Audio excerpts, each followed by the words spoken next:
And we're back. Human Nuggets here with some more Modern Warfare 2 content for you today. We got the 5.56 Icarus all finished out here. So we got that little charm there done for the 1,000 kills. And here's the loadout I was using. I had the Ravage 8 stock, tuned in for aiming idle stability and ADS speed. We got the X10 rear grip with sprint to fire speed and ADS speed. Then the second Shred 40, gun kick control and recoil stabilization. We got the F-Tech Cold Forge 16-inch barrel, damage range and recoil steadiness, and then as usual the FSS OLV laser. The gun itself is pretty good. I feel like it's a pretty good translation of the M4. Oh, fucking didn't mean to do that, but pretty good translation of the M4 into a LMG class. On the little, fuck off. On the little sliders, it does have slightly lower... Yeah, fucking you're dead, mate. I don't care. It does have slightly worse damage on the sliders than the M4 does, which I don't understand, because, like, you know, M4s are kind of meant to... Oh, LMGs are meant to be, like, the slower but harder hitting guns, I think of them at least. You definitely can't play the same way as you do with ARs and SMGs with it. Like, you can still play aggressively, but, you know, you're not going to be effectively jumping around corners and doing all that jazz.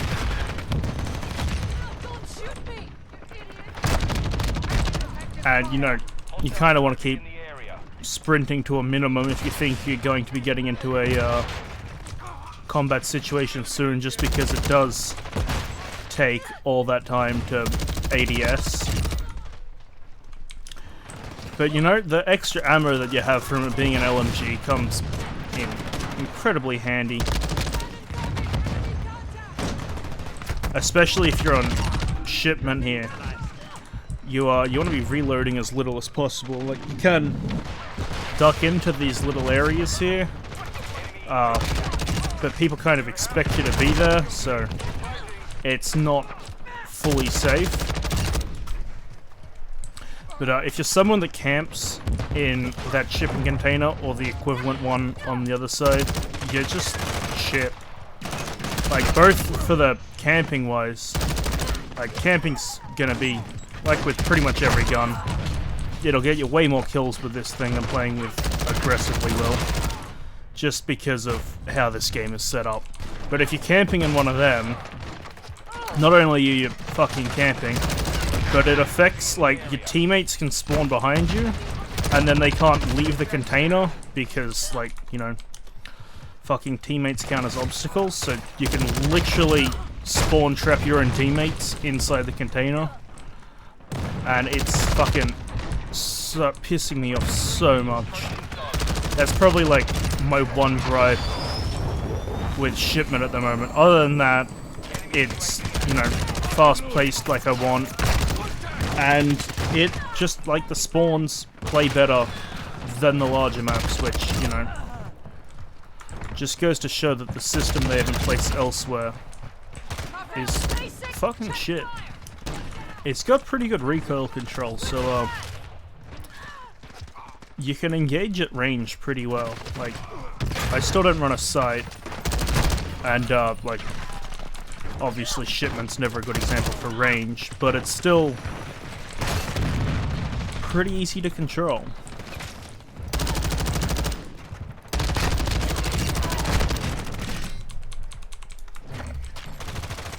The other thing that's been pissing me off isn't specifically to do with this map, it's just riot shields. Not even like enemies using riot shields, friendlies using riot shields, because it blocks your bullets. So, like, it's always a problem, but, you know, I encounter it a lot more on this map because I'm with my teammates a lot more often. This gun is now the weapon that I have the highest kills in one game with. It's 73. obviously being on shipment helps that a lot. Like, initially it was like the Chimera, because I used that on this map straight away, and I got up to 71 from what was previously like 56 or something, I think. But then yeah, I managed to beat it a couple of matches ago, which is fucking better than I usually play. Like, fuck off with the fucking shotguns.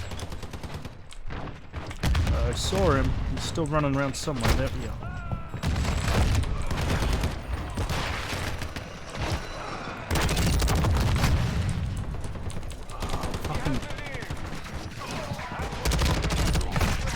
Like, I gotta expect shotguns from shipment. It's just annoying to get one-tapped all the time. Same with fucking the SPR and SAB are still fucking broken.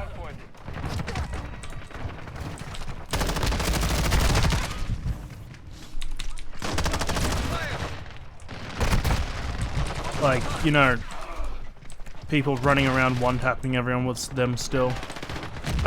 An increase, at least in people that I'm encountering, of people using the various thermal scopes and shit, and I don't get how people do it.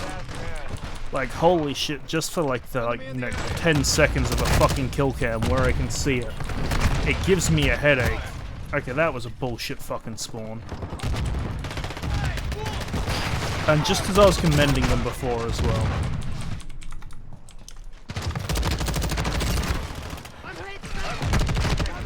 Still happening way less than it was on Shoot House and even the main 6v6 maps, so not worrying about running out of ammo is so nice. Like, obviously it'll happen sometimes, but you know, you can consistently kill a decent amount of people without having to reload. Once you do get up to the point where you have to reload, you're almost guaranteed to die. But, you know,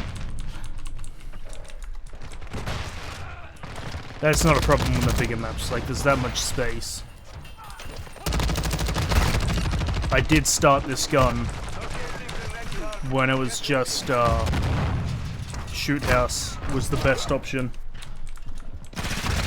And, you know, it did feel a bit better there because of that. Like, it plays a bit better on the larger maps, but it's still way quicker on Shoot House. Everything will be.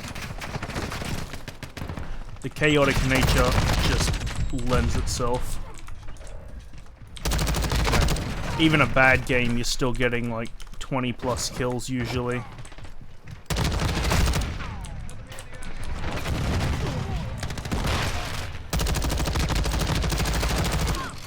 Hardpoint is one of the best game modes for it as well. If you're trying to get lots of kills, like to grind this, or even just for leveling up weapons and trying to get the cameras and everything, you don't want to get Team Deathmatch. It limits you the most on how much progress you can make, because it's entirely based off kills.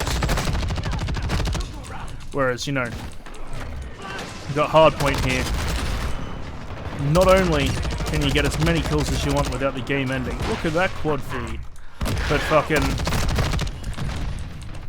it's also just, most people don't usually play the objectives. It's too restrictive. It's like painting the biggest fucking target on your back where, you know, 50% of the map can see you if you're trying to be on the objective.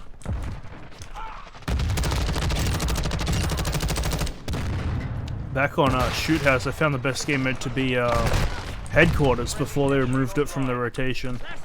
So this gun, you know, don't expect amazing things from it, but do expect consistent things from it.